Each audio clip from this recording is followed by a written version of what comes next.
আপনারা হাজার হাজার সদস্য একত্রিত হয়ে আপনারা মাইলের পর মাইল হেঁটেছেন, গণতন্ত্রের দাবিতে হেঁটেছেন। তিনটি নির্বাচন তারা সম্পূর্ণ বেআইনিভাবে তারা দখল করে নিয়েছিল। তারা ব্যুরোক্রেসি, আমলাতন্ত্র এবং আইন শৃঙ্খলা বাহিনীকে দলীয়করণ করেছিল এবং গোটা বাংলাদেশের প্রশাসনকে তারা তাদের দলীয় প্রশাসনে পরিণত করেছিল। প্রত্যাশা করি যে ভারত বাংলাদেশের মানুষের পাশে দাঁড়াবে।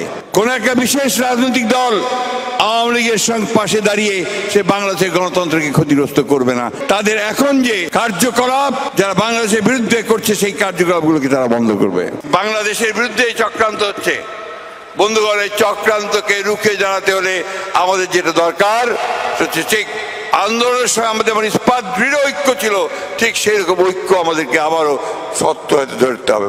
বিচার ব্যবস্থা এবং অর্থনীতির ন্যূনতম যে সংস্কারগুলো, সেই সংস্কারগুলো করে আমাদের নির্বাচনের দিকে দ্রুত যাওয়া উচিত। নির্বাচন যত দেরি হবে সমস্যা তত বাড়তে থাকবে, ততই বেশি গণতন্ত্রের বিরোধী শক্তিরা মাথা উঁচু করে দাঁড়াবে।